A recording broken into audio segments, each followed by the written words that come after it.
Cerita novel Perintah Kaisar Naga bab selanjutnya. Ojo lali subrek, like and comment ya, yuk gasken.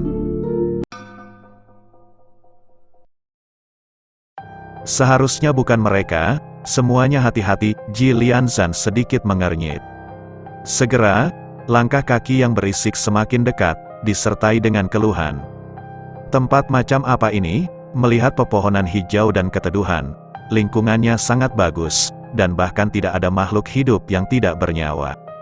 Sudah lama sekali, dan tidak ada yang ditemukan, dan 2 orang hilang.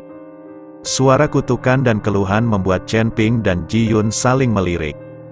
Mereka tahu dari suaranya bahwa Zhou Tai yang datang.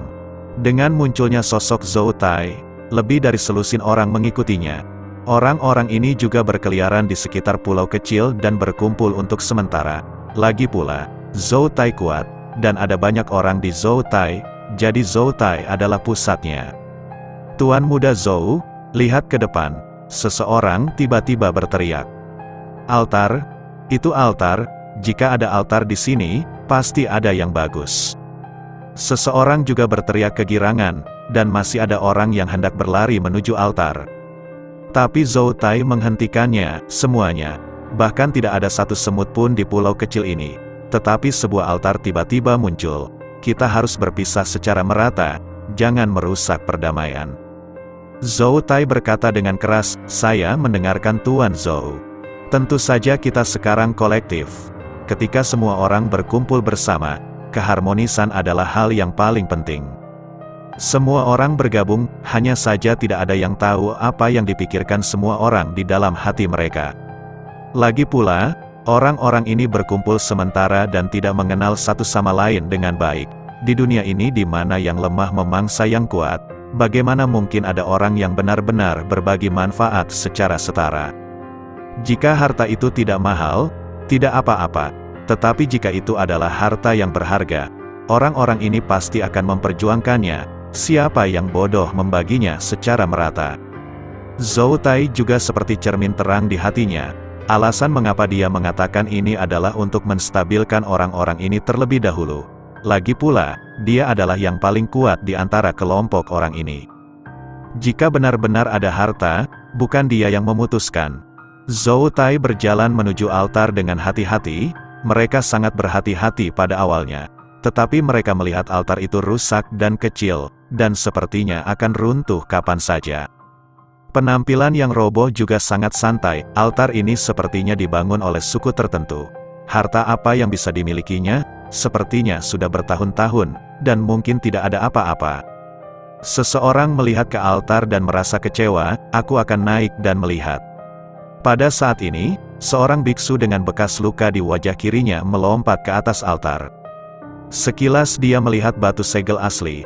Pada saat ini, batu segel asli memancarkan cahaya redup, dan rune yang terukir di atasnya terus beredar. Melihat pemandangan ini, mata biksu itu tegak. Ada harta, altar ini memiliki harta. Biksu itu berteriak, begitu mereka mendengar ada harta karun, semua orang bergegas menuju altar. Ketika mereka melihat batu segel asli, mereka juga kaget. Tidak ada yang mengira akan ada batu seperti itu di altar yang bobrok.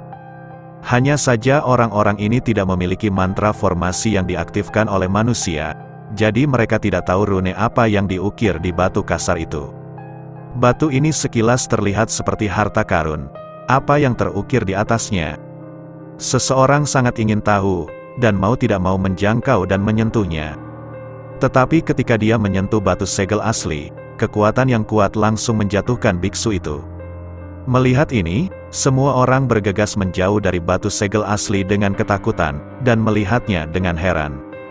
Aku tidak menyangka batu ini memiliki serangannya sendiri. Itu pasti harta karun. Kita harus menemukan cara untuk mengambilnya. Zhou Tai melihat batu segel asli dengan mata cerah. Jika ini bisa diukir menjadi senjata, itu pasti yang terbaik. Aku belum pernah melihat batu semacam ini. Seseorang mengikuti, tapi karena batu segel aslinya agresif, tidak ada yang berani mencobanya dengan santai. Saat ini, Chen Ping yang bersembunyi tidak jauh tampak sedikit cemas. Kamu idiot, ini adalah batu segel asli. Jika kamu memindahkannya dengan santai, akan merepotkan untuk melepaskan benda yang tersegel. Tuan Chen, apakah kita ingin menghentikan mereka? Ji Lianzan bertanya pada Chen Ping. Chen Ping merenung sejenak, lalu mengangguk, oke, ayo keluar dan beritahu orang-orang bodoh ini bahwa batu ini tidak bisa dipindahkan begitu saja. Setelah selesai berbicara, Chen Ping keluar bersama Ji Lianzan. Zhou Tai memimpin orang-orang untuk berpikir tentang cara mengambil batu itu, dan dia sedikit terkejut ketika dia tiba-tiba menemukan Chen Ping muncul. Itu kamu, kenapa kamu di sini? Zhou Tai tahu bahwa Chen Ping pergi dengan kura-kura suci, tetapi tanpa diduga mereka juga datang ke pulau kecil ini. Zhou Tai, batu ini adalah batu asli segel, dan formasi segel terukir di atasnya.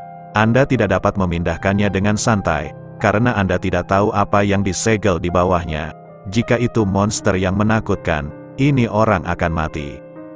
Chen Ping memperingatkan Zhou Tai. Ketika semua orang mendengar apa yang dikatakan Chen Ping, mereka menjauh dari batu segel asli. Melihat ini, Zhou Tai buru-buru berkata, kamu tidak perlu mendengarkan kentutnya. Dia hanya ingin mencegah kita mendapatkan batu ini. Mereka menjaga di sini secara diam-diam, dan mereka juga ingin mendapatkan batu ini. Omong kosong macam apa? Batu segel asli hanya untuk menggertak. Apakah kamu tidak percaya? Ketika Zhou Tai mengatakan ini, para biksu yang percaya pada Chen Ping mulai meragukan motif Chen Ping. Zhou Tai, aku membujukmu untuk menyelamatkanmu. Jika kamu bersikeras menyentuh batu segel asli ini, aku tidak peduli. Jika kamu melepaskan monster itu saat itu, maka kamu akan mati. Setelah Chen Ping selesai berbicara, dia menyingkir, dan dia benar-benar tidak menghentikannya. Kali ini, Zhou Tai juga sedikit ragu, tapi melihat batu dengan cahaya redup di depannya, Zhou Tai masih tidak bisa menahannya. Aku tidak percaya omong kosongmu. Aku akan membeli batu ini hari ini. Jika ada orang lain yang menginginkannya, biarkan aku melakukannya bersama.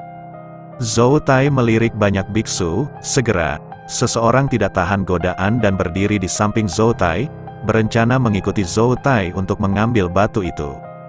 Karena batunya agak besar, Zhou Tai berencana membombardir batu itu menjadi potongan-potongan kecil dan mengambilnya. Di dalam batu ini, kekuatan spiritual meluap. Itu jelas merupakan harta karun.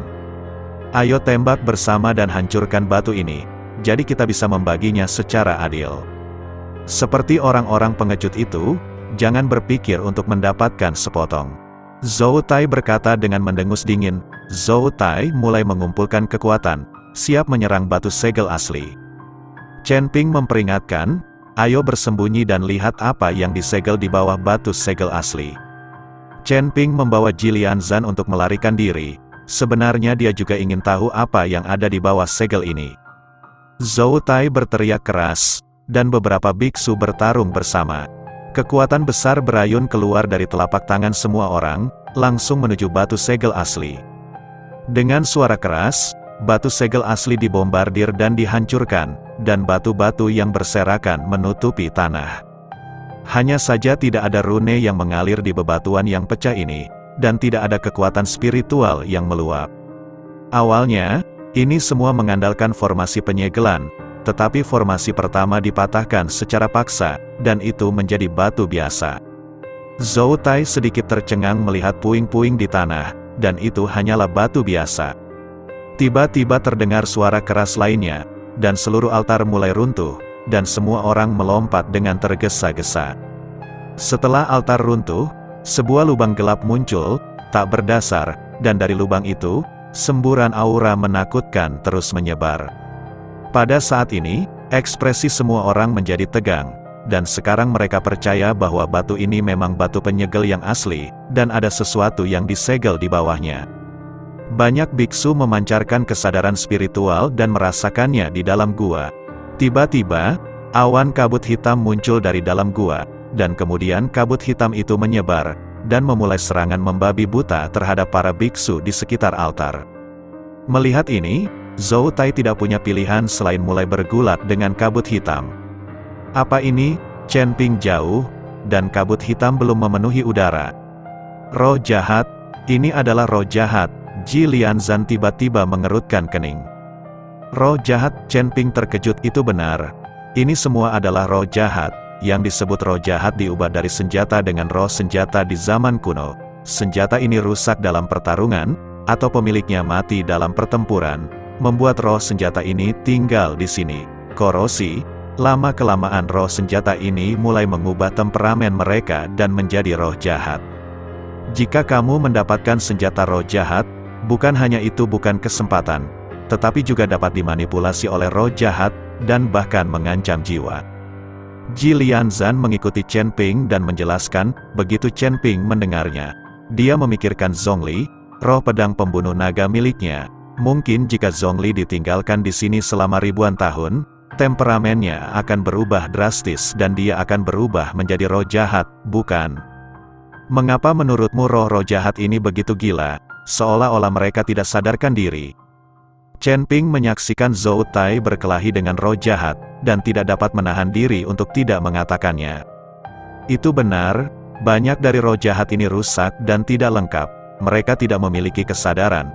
Bahkan jika mereka benar-benar utuh, mereka tidak akan menjadi roh jahat bahkan setelah bertahun-tahun disiksa. Sebaliknya, mereka akan semakin mengeraskan diri. Hanya roh senjata yang rusak ini yang dapat berevolusi menjadi roh jahat. Roh jahat ini hanya dapat membunuh dengan liar, tanpa kesadaran berpikir, dan mereka tidak takut hidup dan mati. Dalam pemikiran mereka, tidak ada yang namanya kematian. Jawab Ji Lianzan. Chen Ping benar ketika dia memikirkannya. Roh-roh jahat ini awalnya adalah roh alat, dan mereka tidak memiliki apa yang disebut kehidupan fisik. Tentu saja, mereka tidak akan takut hidup dan mati. Selain itu, mereka tidak memiliki pemikiran, jadi mereka tidak takut apapun. Meskipun roh senjata ini tampaknya tidak terlalu kuat, mereka sangat sulit untuk dihadapi, seperti plester kulit anjing, dan mereka tidak dapat dilepaskan tidak peduli seberapa kerasnya. Ini membuat Zhou Tai semakin mudah tersinggung. Roh-roh jahat ini sangat sulit untuk dihadapi. Mungkinkah batu penyegel asli adalah untuk menyegel roh-roh jahat ini? Berbicara secara logis, seharusnya tidak demikian. Meskipun ada banyak roh jahat, kekuatan mereka memang tidak tinggi. Chen Ping sangat bingung, apakah batu segel asli menyegel roh-roh jahat ini? Tuan Chen, tidak peduli apakah batu segel asli ini digunakan untuk menyegel roh jahat, tetapi sekarang kesempatan kita memang telah tiba. Ji Lianzan sedikit tersenyum. Nasib, kesempatan apa? Chen Ping penuh keraguan. Lihatlah di bawah tanah tempat mereka bertarung. Ji Lianzan menunjuk. Chen Ping melihat sekeliling dan menemukan bahwa di mana Zhou Tai bertarung dengan roh jahat, semua jenis senjata berserakan di tanah, seperti pisau, senjata, tombak, kapak, pengait dan garpu, dan bahkan beberapa jepit rambut dan cincin. Kali ini, Chen Ping sedikit linglung. Barusan tidak ada apa-apa di tanah, mengapa begitu banyak hal yang tiba-tiba muncul sekarang? Master Sekte Ji, ini adalah, Chen Ping bertanya dengan curiga. Tuan Chen, ini adalah roh jahat yang telah dibunuh. Hanya ketika roh jahat dibunuh, harta kelahiran mereka akan muncul. Harta karun ini menjadi benda tanpa roh dan dapat diambil sesuka hati. Meskipun senjata magis ini rusak dalam perang kuno, mereka masih sangat berharga di sini. Ini semua adalah senjata dewa kuno, dan semakin kuat roh jahat, semakin besar nilai harta karun itu. Mata Ji Lianzan bersinar terang. Chen Ping melirik Ji Lianzan. Dia berbisnis, dan dia bisa menemukan peluang bisnis di mana-mana. Berpikir untuk menghasilkan uang.